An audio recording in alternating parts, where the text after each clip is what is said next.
Welcome to Classical Ideas. This is Greg Soden. If you have followed this show since the beginning, you'll know I love talking about the work of teaching about religion in schools and universities. I started this show in episode 2 by talking to my mentor, George Frizzell, now retired from Columbia Public Schools in Missouri. And I've since gone on to talk education with the journalist and author Linda K. Wertheimer, Ben Marcus and Dr. Charles Haynes from the Religious Freedom Center, Andrew Mark Henry from the YouTube channel Religion for Breakfast, and other educators of religion who I feel are doing tremendous work like John Camardella, Dr. Chris Jones, and Mr. George Coe. I consider these episodes as an ongoing mini-series of the work of religious literacy education in elementary through college-aged students. So today is another episode with a teacher, but it features one teacher's professional development efforts at helping his teaching colleagues gain better religious literacy so they can better reach the needs of all students. For anyone in the field of religious studies teaching, Mr. Chris Murray is quite recognizable as a teacher trainer and religious literacy aficionado and proponent. If you want to read about Chris's work, a great place to start would be a July 2019 Washington Post article titled, "Religion in School Can Be Complicated, So Teachers Went to Class," by Julie Zosmer. Mr. Murray encourages his colleagues to continue learning and asking questions so they can better serve all students and their communities. You can find Chris Murray on Twitter at Mr. Murray Tweets. You can find me on Twitter at classical_ideas or at patreon.com/classicalideaspodcast. It's a pleasure to have Chris on the show to talk teaching. So without further delay, here's my conversation on religious literacy and teacher education, Mr. Chris Murray.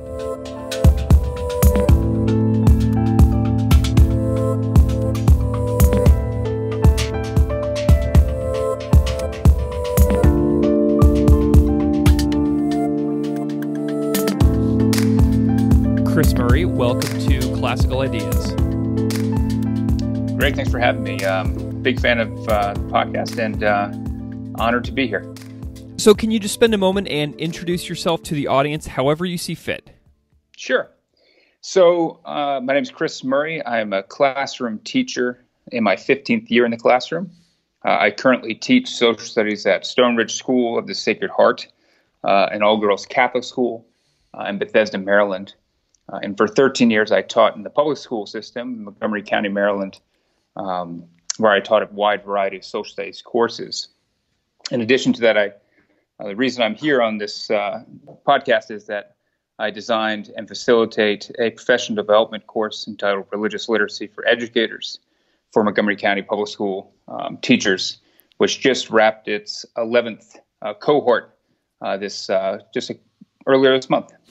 Awesome.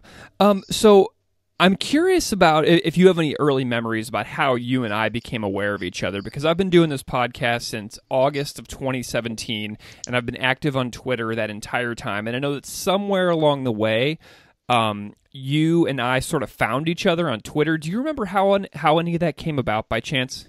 Yeah. So, Greg, it's interesting looking at the timeline. So, while you're launching your now well-established podcast, I was launching the summer course the same summer, and then about a year into it. So, via Twitter and the often silos that we find ourselves in, I definitely kept on running into your work as well as your podcast began to accumulate over 2017.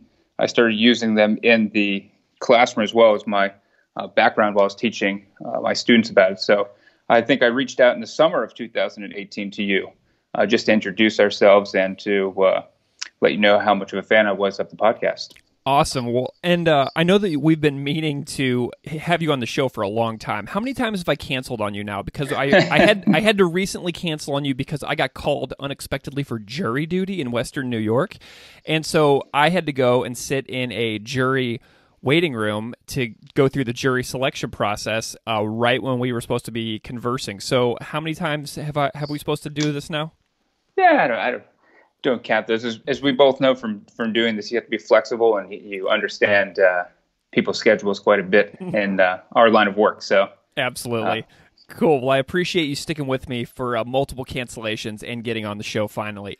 So, Chris, why do you care about religion? What is it about this topic, this subject, that drives your curiosity, your passion, and makes you continue to want to reach people? Yeah, I think, listening to your stories over the years as well, I think we have a similar path.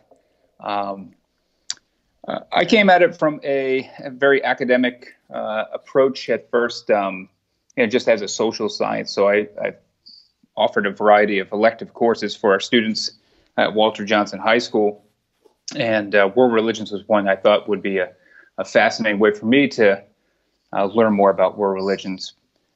So I offered an elective course for the first time in the fall of 2009, but I didn't know very much, so I had to reach out to my community. And then over the first several years, I was getting a foundation about religion. It started to sprout into a wide variety. I started seeing how religion was not just a set of beliefs that my students had or communities did on a Sunday or Friday night or Saturday. So as my understanding of religions became more complex, I realized that it was more important than ever to share that with a wide variety of educators and students about the complexities that are world religions. Did you have any undergraduate exposure to religious studies courses or anything like that? Were you coming at this like I did? I only had a few in undergraduate, and I was coming at this just because I liked the content. Oh, absolutely, yeah. So the only course I started at a Catholic small Catholic college where we were required to take 2 theology courses. So I took an intro to the New Testament, I believe, with a nun. And then when I transferred after September 11th, there was quite a bit about Islam on the news. So I took the Intro to Islam class. And that might have been my first kind of real awakening into looking at religion more in a 3-dimensional approach than my previous classes. So, but that was it. Then I was out of school and in the classroom. So, I was just kind of learning from people around and taking PDs when I had an opportunity to. So shout out to the Religious Freedom Center. They really helped give me a strong foundation in their online classes. Nice. Are you so you're in Maryland, right? Correct. So you've had a lot of exposure to the work of Charles Haynes and Ben Marcus and everybody over there over the years then, yeah? Yep. Awesome. Yep. They're friends of the podcast, past guests, frequent collaborators. Our circle is small, you know what I mean? We travel in a small circle, but the work that people are doing is just unbelievable. Absolutely. Awesome. So, tell me a little bit about the concept of what religious literacy means to you. So think about everybody, young, old, and everywhere in between. What does religious literacy mean to you, and why do you care about it? Yeah, that's a great.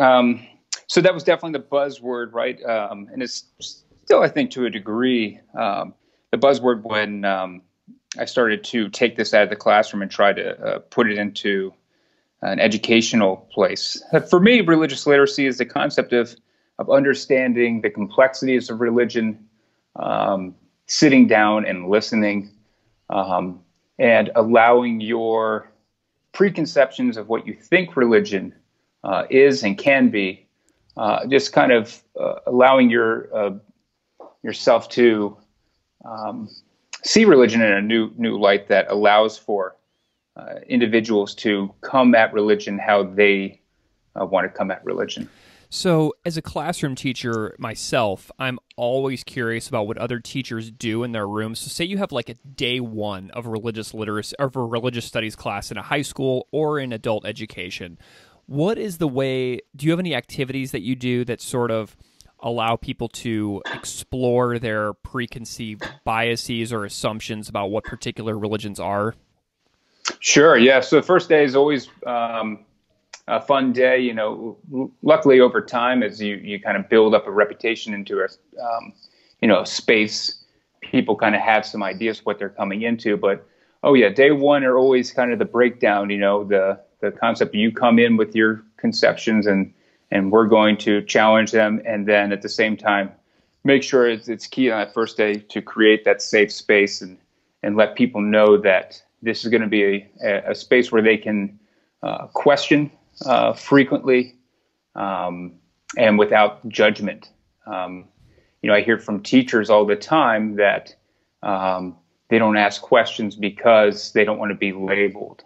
Even my students, my teenage students, they talk about how they've had friends of different religious backgrounds, but they never asked a question because they didn't want to, step into that sphere. So that's always the first day, is the idea of to put them in a place where talking about religion is not a faux pas. They can have discussions, and there's no such thing as a dumb question. So that's always day one, and then once people are comfortable with that they don't have to know things or aren't going to be labeled for not knowing something or sharing their preconception about a group, it's all from there. It's usually a great semester or 15 weeks or a week, and summertime is what we do.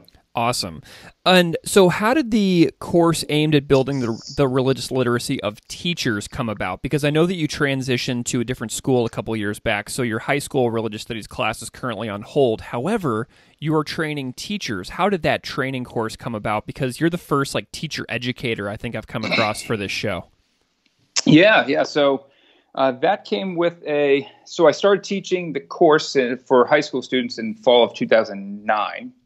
And by the summer of 2016, I was comfortable enough and well connected with the religious communities of Montgomery County, Maryland. And that happened to be the year where Montgomery County School Board decided that they were going to remove the religious labels from the school calendar. So to set up the situation here, so I grew up in Montgomery County. And public schools always had off. Of course, we have Christmas off for the federal holiday. We have Easter as a state holiday in Maryland. And ever since I was a kid, the Jewish community in Montgomery County had advocated for and successfully got Yom Kippur and Rosh Hashanah as days off for our school system. So as diversity has come to Montgomery County and we've become a much more diverse community, other religious minority groups have advocated for their own exemptions and the opportunity to have days off. So this set up a whole situation, as you can imagine, from the left and the right to kind of exploit Montgomery County's, in my opinion, really inability to address this issue in a First Amendment friendly and kind of collaborative way. So I took advantage of their kind of poorly executed decision. And so I went to the superintendent the night. There was a meeting afterwards because no one in the community was happy with this. Fox News picked up on the story and talked about how Montgomery County was a war on Christmas. So I took this opportunity to present the superintendent. So we're a massive school system. We have 160,000 kids. Wow. We have 10,000 staff. So you don't get a chance to talk to the superintendent very often. So I went up to the superintendent after a town hall and said, I'd like to introduce myself, and I have a way that we can kind of get on more of the proactive side of this. And if you let me, I would love to design a professional development for teachers. And so it took about a year to get everything put together through the county and then get it to the state level to get approval. And then we were launched about a year later. So we had our first cohort of 24 kindergarten through high school teachers taking the kind of pilot. Is it like a once a week kind of class? So in the original idea, it's a 45-hour class. Oh, wow. Yeah, so it's in the summertime, we designed it as a week-long and super intensive course. And then I figured I might be able to do this as a year-long class too. So we split it up So then I went into a 15-week course, and then we've been offering it now once in the summertime, and then once in the fall, once in the spring since. What is the progression of the class? Like, do you have like sort of like organized under like units, so to speak, as you go through like different religious traditions? How have you organized the course? Yeah, so I tend to, when I was in the classroom, I definitely like to set some type of structure in terms of either geographically, chronologically. The way that I think it works for school systems is you really have to make it as authentic as possible. So I try to reach out to communities, especially ones that have felt marginalized or that are reporting increased acts of bias against them. So my efforts the last couple of years have really been to reach out to our evangelical communities in the area so I'm in a very liberal part of America, where I think evangelical has gotten a very negative term. And even so, most of our evangelicals in this area won't use that term because it's become so politicized. So, no, I mean, we're always for changing it up depending on kind of where, because the end goal is to make students' experiences better. So, yeah. Excellent. How many teachers would you say that you've reached in the time that the course has been running, for the teachers specifically? Yeah. So we just crossed the 300 staff threshold.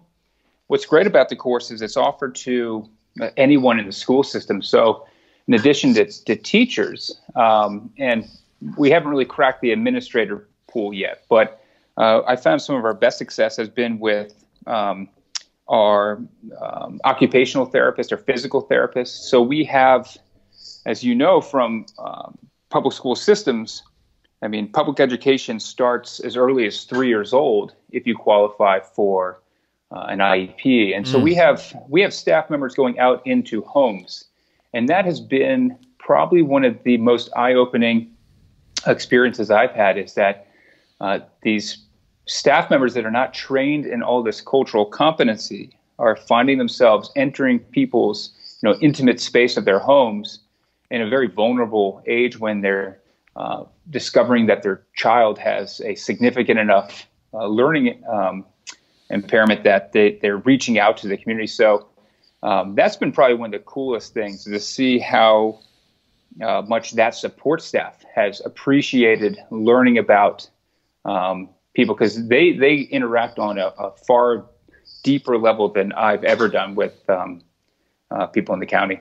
Excellent. I mean, that is such an important example as well, because going into somebody's home, you see another side of their life that you would never see at school, where you have that institutional divide between home and school. And so, I mean, that is a tremendously huge benefit that I wouldn't have even thought about, really. So I'm really glad you shared that example. Do you have any examples of way that classroom teachers have implemented any pedagogical changes in their classroom based on their own new burgeoning religious literacy? Are there any classroom success stories too? Yeah. So I think, especially for the elementary, and librarians have been a great group. And that's what I love about the course, is that the county has made it in a way that it's not pigeonholed for certain teachers. So I'd say librarians have been really fun to see, as they have become more aware of different groups, and I've been able to connect them to, good quality literature to put into their libraries, because I have to give the librarians a huge credit in terms of they work very hard to, as their expression they use there is to make libraries a mirror, not a window, so that when students walk into their library, they can find a children's book that looks like them or speaks to their experiences. So that's been really, really cool, I think. And then this bleeds into the classroom teacher in the elementary school, who now has the resource, so that girl wearing a hijab is not seen as alone, or the young sick boy wearing a putka is not alone. And his classmates now have more of a context to put him in. Nice. You mentioned earlier that you'd like to create authentic experiences for your teachers that take your training institute. Do you bring in like community members to do like Q&A? Do you go out into the community with your cohort of teachers? What are some of the most authentic experiences that you feel you're able to offer as the facilitator? Yeah, so that's been always always a challenge, because there are several schools of thought in the religious literacy kind of academic side of this. When the story broke in the Post about what I was doing, there was definitely some pushback, especially from Harvard's religious literacy program about my approach to this.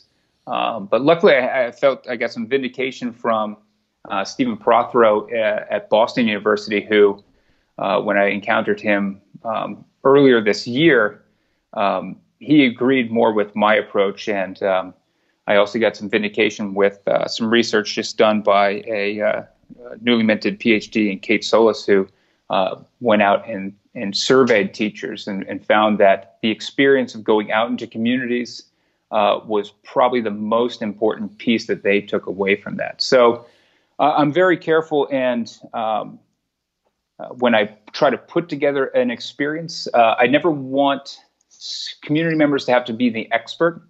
As your podcast, you only bring in people with, deep academic understanding of some of these nuanced religions.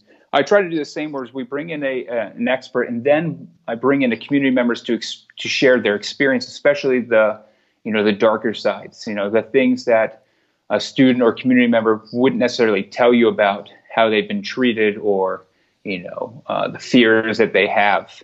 So we try to do both. And then at the same time, put them in their space, put them into a mosque.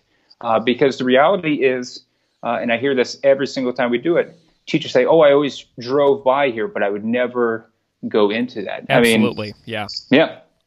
I feel the same way. Oh, absolutely. Yeah. Because like in my classes, I would have 20 to 25 guest speakers per year come into my 12th grade class. Mm-hmm.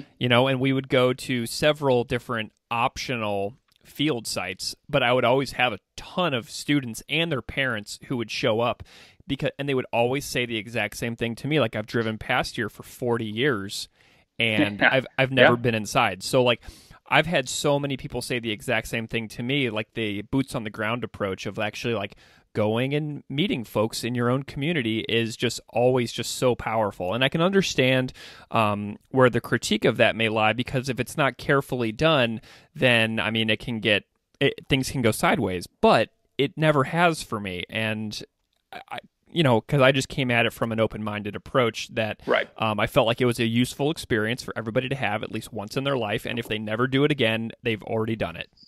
Yeah.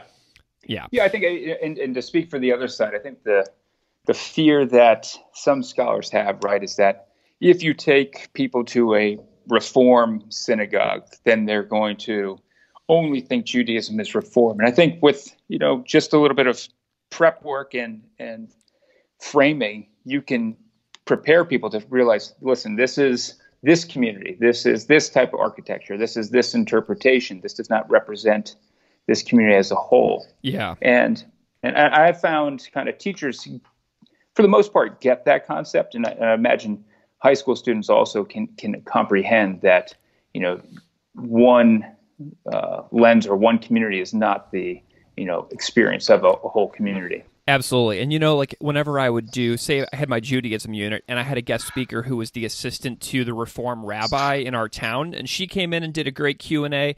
But then the next class, I had the Chabad rabbi come in, and he did a great Q&A. And then they were able to compare and contrast the two different approaches, so they could see the internal diversity within Judaism in their own town of only 100,000 people.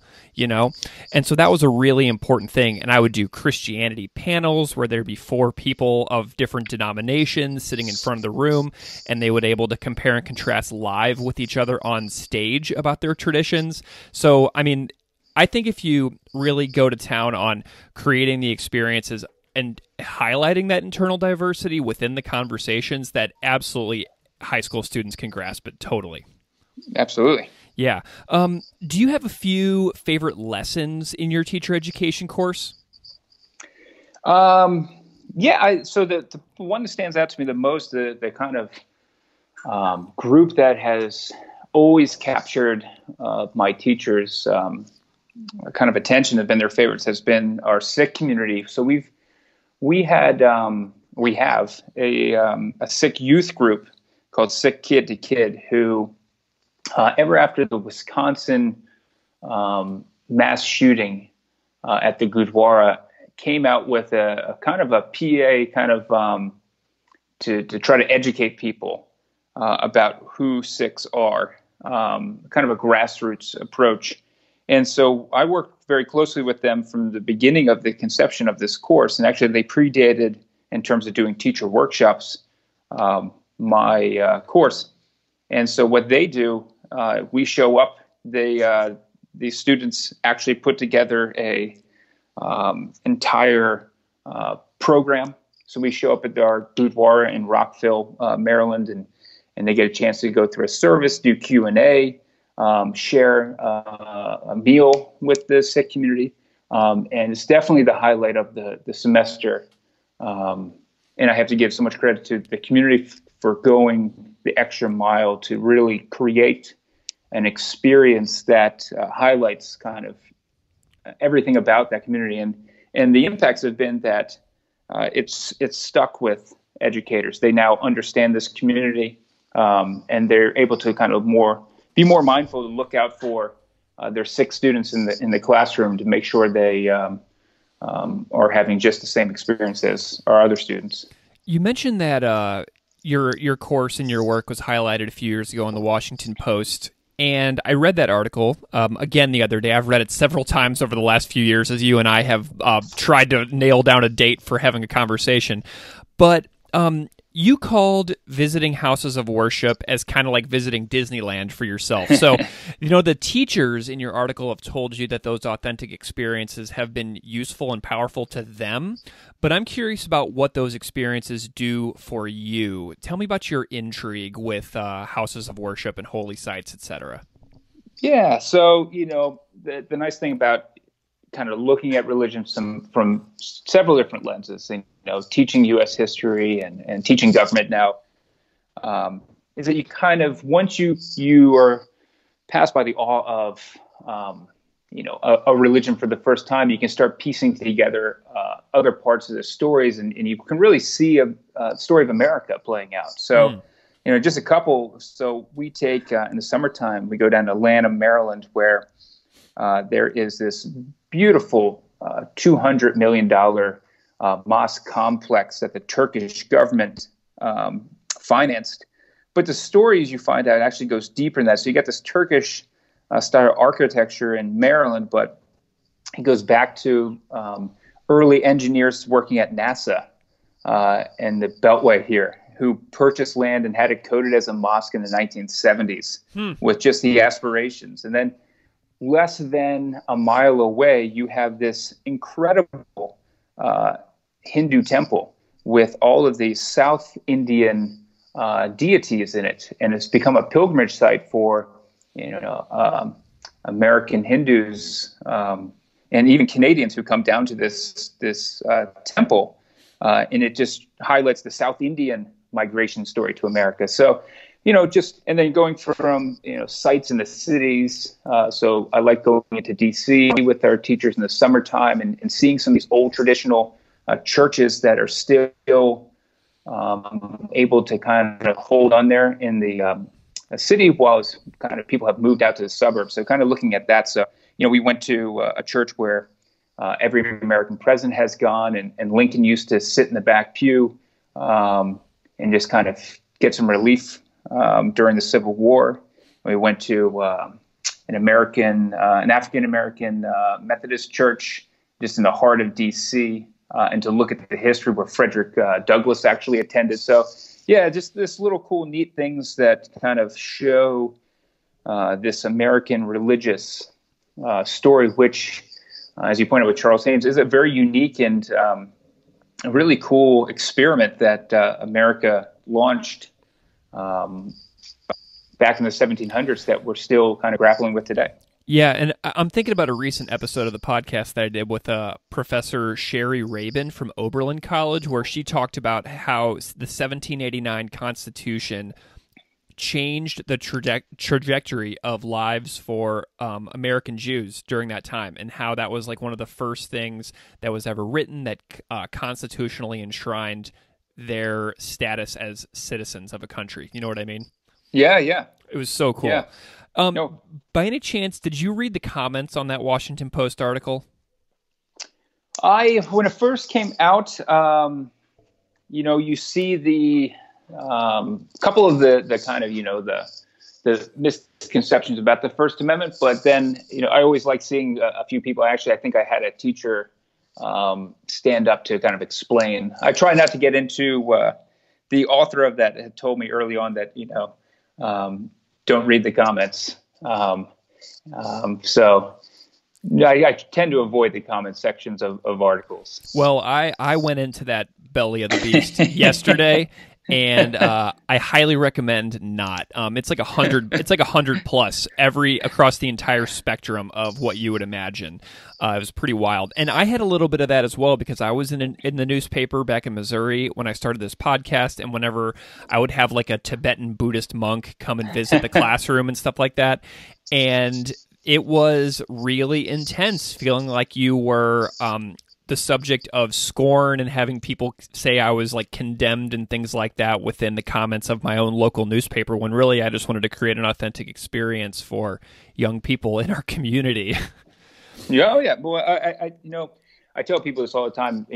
What you, Greg, did, where you were compared to what I do is completely different in terms of, the strength it takes and in having to be on point. I was given a huge leeway with being in the demographic community that I am. I mean, this community understands the value of, multiculturalism. They see and, have been living in a community that's been thriving, this area, even to the Great Recession was not as hard hit. So there's a wide variety of things that I know that I've had the luxury in terms of teaching this. So I'm very cognizant that, the teachers out there in other parts, even in my own state, you go north, east, or south, the challenges that you encounter and how quickly you can feel isolated and alone.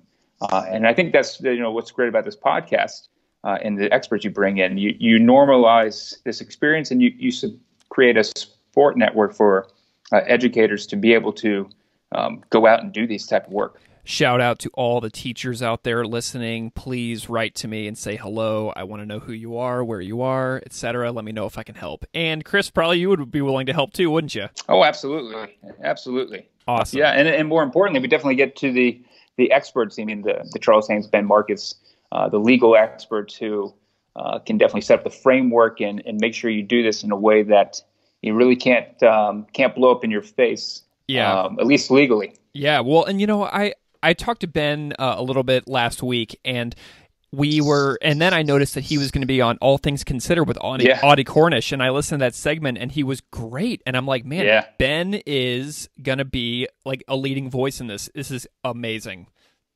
Yeah, to be able to know the people who are leading the national dialogue is just, I feel so lucky. Oh, absolutely, and they're reaching out.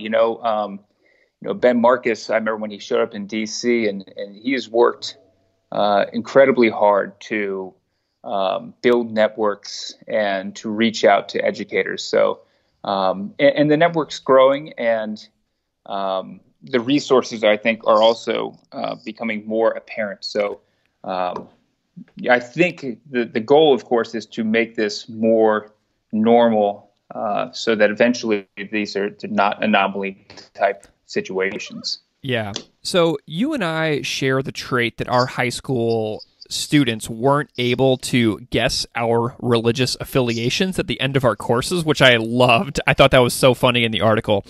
And I'm really proud of that because many of my students actually guessed that I was Baha'i. And many guessed that I was a Jewish Buddhist, kind of like a Sharon Salzberg or Mark Epstein, but I'm not. And something that stands out in my memory is a school I once taught in was when they were considering me for the class to teach it. It was between me, another guy who had gone to seminary, and another guy who was a born-again evangelical, and they were considering all three of us to teach this class on religion. And they picked me. And, so in my view, I did my best to not be not have any favoritism within my units and study. And the result was that students couldn't really guess what I was. And then I saw in the article about you in the Post that you converted to Judaism. And I'm curious if you can tell listeners a little bit about your conversion experience. Sure. Because that is converting to Judaism is pretty unique. And I would imagine that a lot of people aren't really aware of that process. So how did you go about doing that? And then you can also comment on the whole guessing your religion thing in the classroom if you want to. Absolutely. So, I always approached religion from a very belief-centric approach from a young age where, if you believe it, you practice it. So I was raised Catholic, classic Irish Catholic upbringing, both my parents, and I enjoyed it. I had a great experience, and I learned quite a bit, went to Catholic schools. So this definitely, my religious identity today is not a knock on my childhood experiences. But, when you get into the public school system, I always kind of saw that idea of being a secular type of teacher. So I always kind of approached my religious from a very personal way, and then my outward appearances very much differently.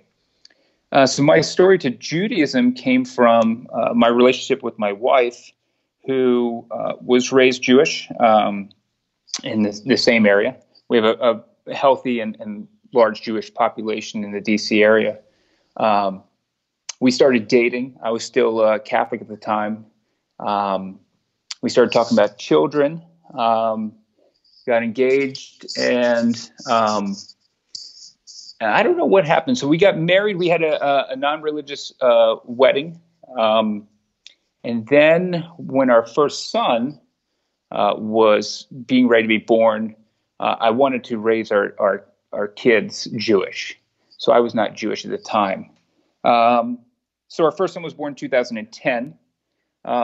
But Judaism has a lot of very family-centric rituals. It's very much, around the dinner table. And so over time, as my son was growing up, I realized that, in the classic kind of patriarchal roots of many of our world religions, that the male of a household has certain rituals that are kind of built in. And I was kind of an outsider in a house where my kids were going to be born. So before our second son was born, I decided to convert to Judaism. I found from a religious experience that it was a welcoming belief system. I really liked the approach that Judaism has to the kind of the argumental side and not clear answers. So I was attracted to that. So went through the ritual process of converting through a conservative rabbi who was my wife's childhood rabbi. And that took about a year to go through that process. And then it was before our second son. But it's a learning process, Judaism has, a whole language to it. It has, so I do still feel like somewhat of an outsider, although the community has been very welcoming. And they definitely don't treat me that way. There's so much to learn about a community and its rich history. So it's something I hopefully will get better and better with. Yeah. Awesome. How did you feel about about your students not being able to guess what your tradition is? Yeah. So when I first started that, it's a classic litmus test, kind of to make sure that I wasn't showing favoritism, wasn't. The biggest fear about teaching is you're going to step into that First Amendment and create a Supreme Court case. So, oh my gosh, I know, it's terrifying. So that was the litmus test at first, and after first couple of tries, I passed Um,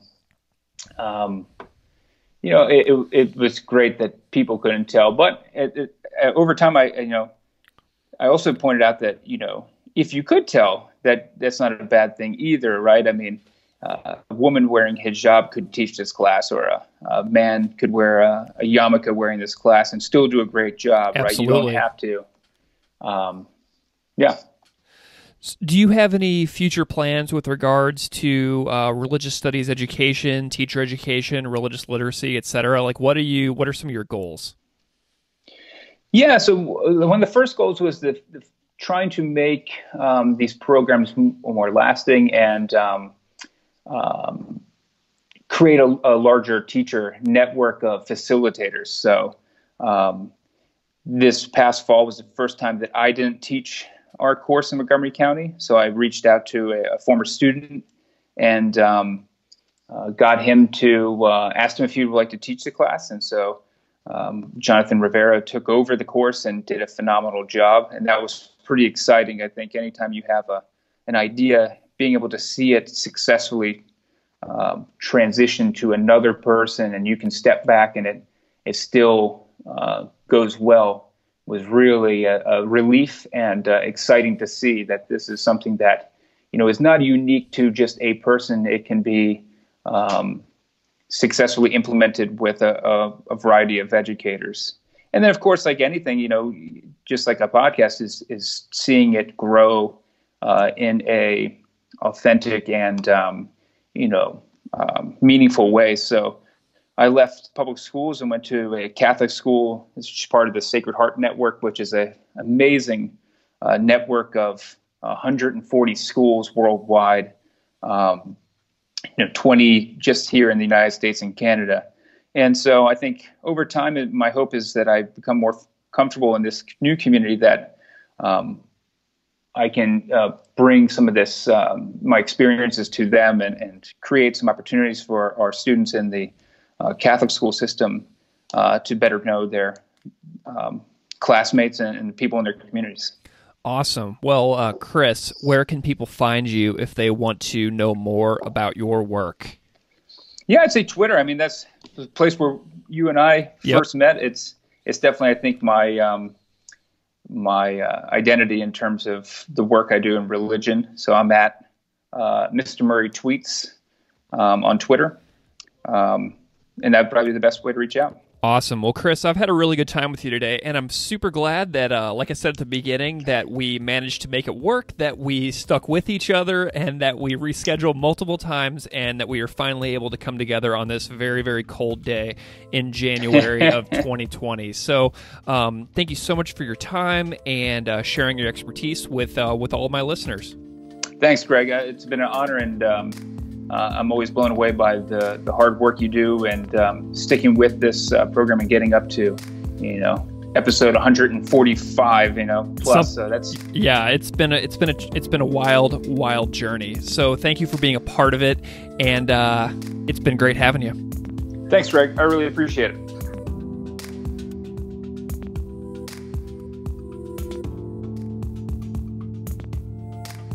Classical Ideas is produced by me, Greg Soden.